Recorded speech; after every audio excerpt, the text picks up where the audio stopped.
Olá, espero que todos estejam bem. Já começou sim, já está no ar o Universo Acadêmico aqui pela UFN TV, canal 15 da NET, mas tem também programação nossa lá no nosso canal do YouTube. Mas lá para o fim do programa você vai saber, vai descobrir o nosso canal lá, vai poder seguir também ele para acompanhar a nossa programação. Como eu disse, está no ar, você acabou de ver todos os assuntos que nós vamos ter hoje no Universo Acadêmico. Mas agora eu vou fugir um pouquinho do script, estou olhando para essa câmera aqui, ó, porque aqui no estúdio estamos eu e os dois cinegrafistas aqui, ó, você está vendo aí, ó, o Vinícius Pimentel e o Manuel Vicente estão comigo aqui no estúdio, mas tem uma galera por trás aí dando toda a estrutura, porque o Universo Acadêmico é assim, todo mundo faz o programa junto para levar você as informações aqui da Universidade Franciscana. Vem com a gente então, porque tem muita coisa legal hoje, hein?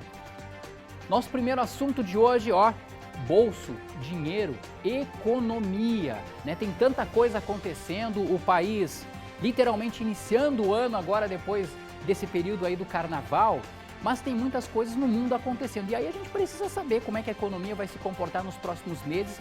Por isso, nós convidamos o nosso professor, que vai aparecer aqui na tela agora, ó. Sempre nosso convidado, nosso parceiro, nosso companheiro, o professor Matheus Froza, do curso de Ciências Econômicas, para mais uma vez dar um panorama para a gente sobre o que está acontecendo na economia local, regional, estadual, do mundo, do país, enfim.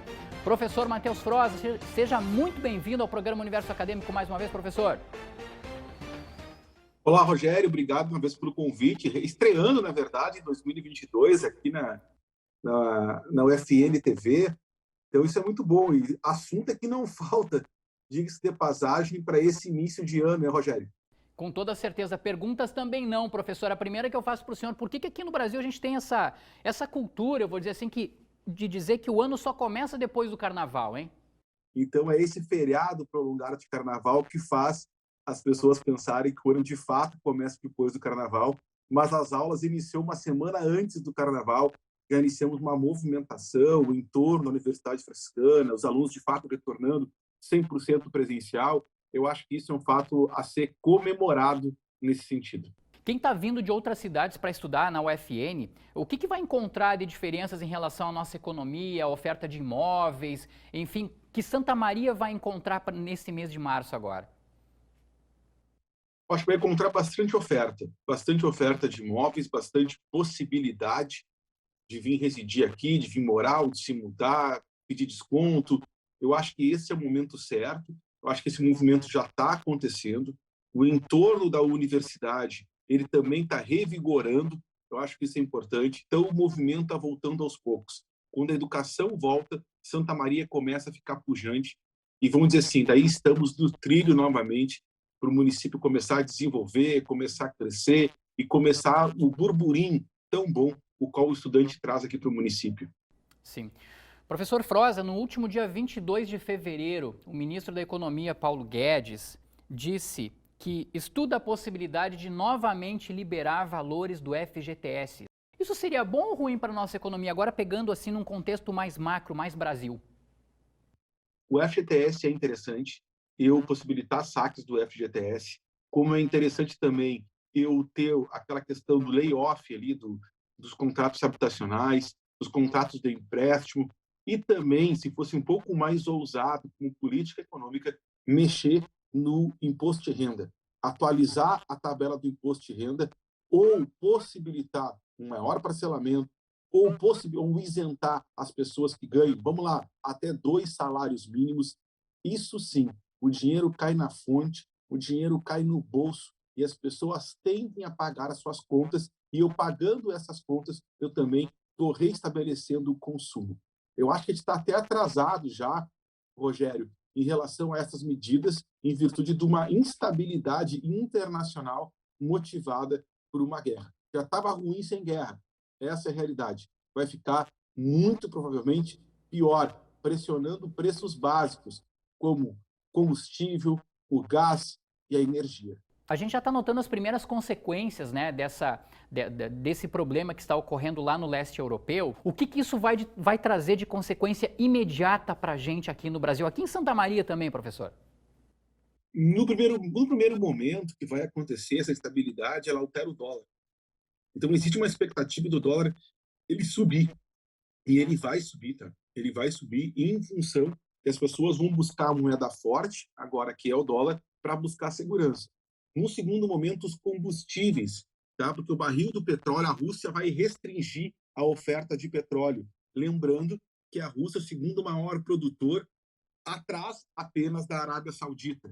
Então, eu vou ter um aumento do combustível, te pode ver uma realidade diferente, o combustível batendo de novo acima dos R$ 7, um câmbio chegando a 5,50. Isso são consequências de curto prazo que já deve estar acontecendo no decorrer do mês de março, ainda se a guerra for avançando. Lembrando que as sanções econômicas impostas contra a Rússia, elas demoram a surgir efeito, porque quando a Rússia entrou na guerra, obviamente ela se planejou, ela fez reserva, ela encheu o colchão de dinheiro que isso poderia vir a acontecer. Quero agradecer a sua participação aqui no programa Universo Acadêmico e em breve tê-lo conosco aqui de novo para falar sobre economia. Teremos assuntos aí para muita coisa ao longo de 2022. Mais uma vez, muito obrigado pela sua participação aqui. Com certeza, obrigado, Rogério, Vinícius, a Bruna, o Vicente, que está aí também, o Márcio, toda a equipe aí. Logo, logo vamos estar presencial já, retornar a gente presencialmente também, esses comentários aqui na UFN TV. Com certeza. Estou aguardando já. Nós também, professor, se Deus quiser. Vamos mudar um pouquinho de assunto agora. A gente estava falando de economia. Na verdade, um assunto tem a ver com outro, né? Agora a gente vai falar da guerra, né? Mais precisamente da invasão russa sobre a Ucrânia. A gente viu na abertura do Universo Acadêmico ali umas telas, né, produzidas pelo Jefferson Andrade, mostrando um pouquinho dessa história, desse conflito todo. A gente vai conversar com o professor do curso de História agora. É ele que entra, é ele que aparece aqui na tela pra gente, professor Leonardo Rem, do curso de História aqui da Universidade Franciscana, que gentilmente vem bater um papo com a gente para explicar um pouquinho o que está acontecendo lá no leste europeu, professor. A gente já vai aí para 8, 10, 11 dias, professor, infelizmente, né, de uma invasão russa sobre a Ucrânia. De certa forma, professor, antes de mais nada, como é que vocês estão tratando desse assunto em sala de aula? Seja muito bem-vindo ao Universo Acadêmico. Obrigado, Jareto. Uma satisfação participar com vocês aí da equipe da UFN TV. É sempre importante e uma grande satisfação em contribuir. Especificamente no curso de História, nós tentamos problematizar mais essas questões, ir nas raízes, ter uma visão, digamos assim, mais abrangente e ao mesmo tempo mais complexificada desse fenômeno, de certa maneira procurando desconstruir, né, um perfil de coberturas pela imprensa bastante unilaterais, que pelo menos eu tenho avaliado, né, como tem acontecido. É praticamente assim uma versão única, né, que nós recebemos aqui, né, que é uma versão que interessa, né, não estou dizendo se é certo ou errado, mas que interessa a OTAN, os Estados Unidos, né. Nós temos que tentar problematizar, ter uma visão mais aprofundada dessas questões à medida do possível. Professor, então, até para ficar mais claro isso, quais são os conflitos, quais são os problemas históricos que remontam esse conflito aí, professor?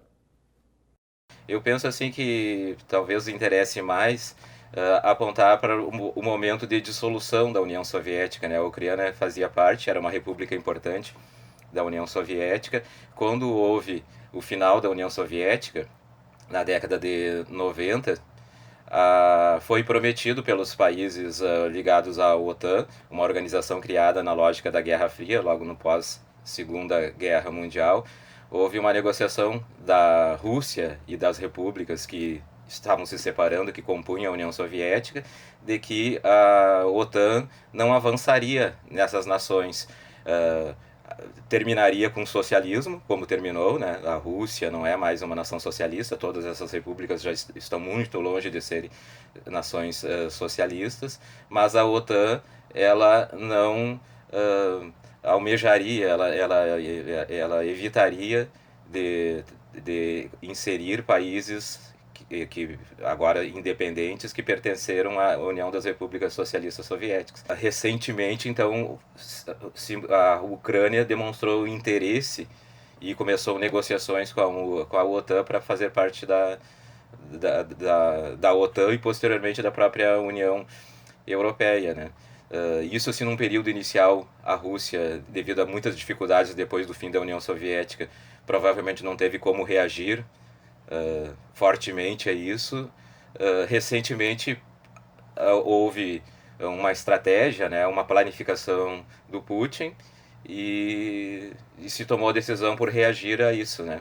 Professor, dá para, de certa forma, a gente dizer que, na verdade, a Rússia, né, que era o grande país da União Soviética, ela, de certa forma, nunca engoliu o fim da União Soviética? Dependendo do âmbito da nossa análise. Se considerarmos assim a relação do socialismo e capitalismo, eu penso que isso, talvez não seja adequado ser referido dessa maneira, porque hoje a Rússia ela não tem mais nada a ver com o socialismo. Aparentemente, pelo menos no governo russo atual, planos de reerguer o socialismo, pelo contrário, é um governo de perfil capitalista, mas claramente assim, há um objetivo de tentar diminuir a interferência, a força do Ocidente, do chamado Ocidente, da Europa e Estados Unidos, nessas nações que outrora compuseram a União Soviética e o leste europeu. Mas penso assim que não é o projeto de União Soviética ou de ter uma abrangência do que outrora foi a União Soviética. Entendo. Professor, a Suíça sempre teve uma posição histórica de se manter neutra. Não é o que está acontecendo agora nessa questão. Agiu certo fazendo isso? Historicamente, ela sempre neutra?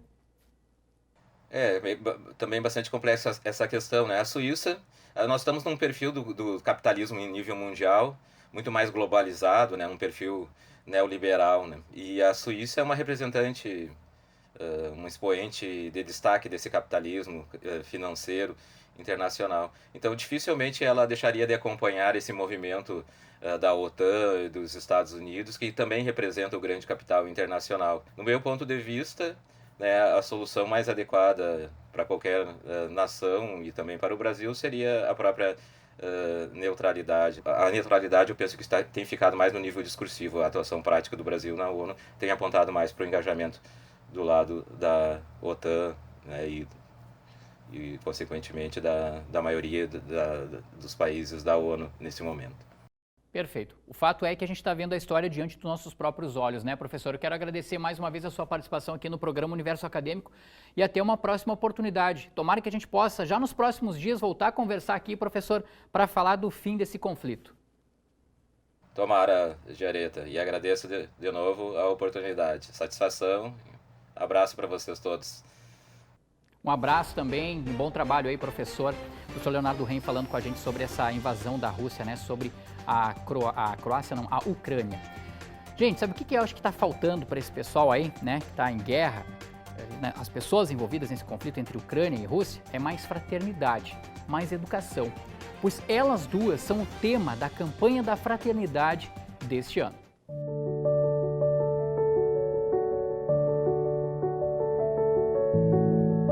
Fraternidade e educação.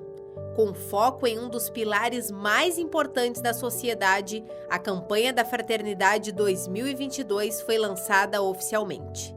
A Escola Marista Santa Marta foi o palco da solenidade realizada pelo arcebispo metropolitano e que reuniu congregações e educadores.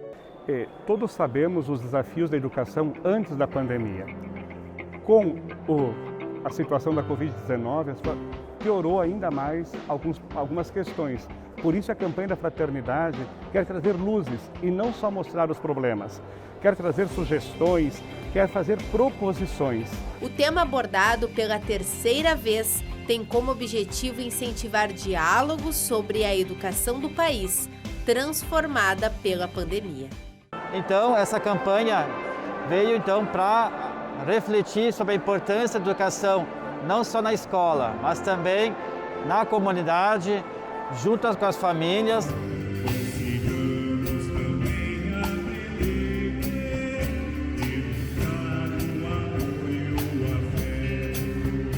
Digamos que num processo de ensino-aprendizagem, só a escola e o estudante, digamos que a gente não atinge 100% do que a gente pretende, né? Mas com a união, escola, família, com certeza a gente estará atendendo nossos objetivos. E as instituições de ensino devem vincular-se também a esse tema que tão fortemente nos chama à sabedoria, à paixão por educar, ao amor entre professores, gestores, educadores, sociedade e instituições. Então, essa paixão pela educação é algo fundamental num tempo de renovação. fala com amor e ensina com sabedoria. O lema da campanha enfatiza a importância da pedagogia da escuta e o papel fundamental do educador e das famílias em prol da educação. A mudança depende da participação da família. A criança convive num lar que educa ou não o seu processo de aprendizagem. A escola, a universidade, as instituições são fundamentais, mas se não tiver o aspecto familiar, a cooperação, por isso que o Papa Francisco repete um provérbio africano: para educar uma criança precisa uma aldeia inteira.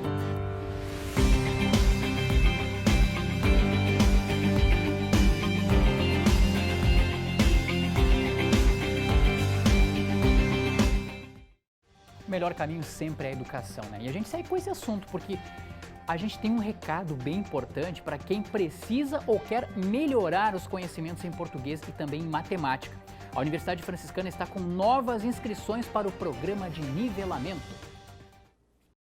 A língua portuguesa e a matemática estão na nossa vida desde que nascemos. São duas ciências tão comuns do nosso cotidiano quanto gostar ou não delas. Matemática, assim, nunca foi meu forte, sabe? E português eu sempre tive mais facilidade. Eu sempre tive mais afinidade com o português, né? Matemática nunca foi muito a minha área. A ciência prova que estudar português aumenta a nossa capacidade de pensar, de interpretar, de escrever e até de se comunicar com tudo que ocorre ao nosso redor. Significa qualificar as nossas habilidades de leitura, de escrita, de compreensão, de interpretação, assim como a nossa capacidade de nos comunicarmos. A matemática nos leva a um caminho bem parecido.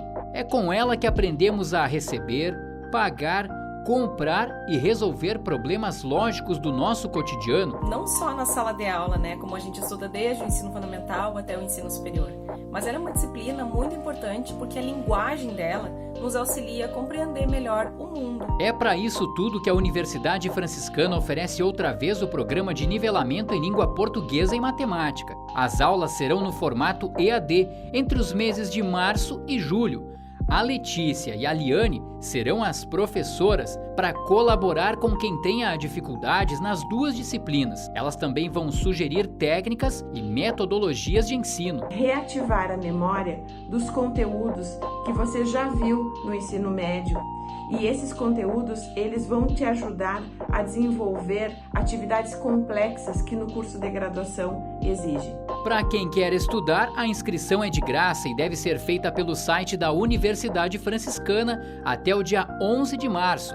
É no mesmo endereço eletrônico que você encontra mais informações. A gente sempre vai usar elas, então quanto mais a gente desenvolver isso, para nós vai ser melhor. É isso mesmo, Lara. Muito obrigado pela dica. O programa de nivelamento da Universidade Franciscana começa no dia 16 de março.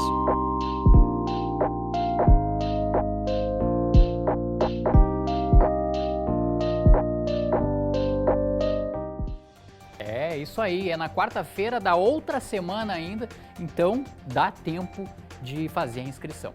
O Universo Acadêmico fica por aqui, mas volta com programas inéditos na televisão, no YouTube, com informações nas nossas redes sociais que vão aparecer daqui a pouco para você seguir elas lá, tá bom? Agora já tem outro convite para todo mundo aí, tá bom? Um grande abraço para todo mundo, um bom fim de semana, a gente vai, mas a gente volta. Tchau!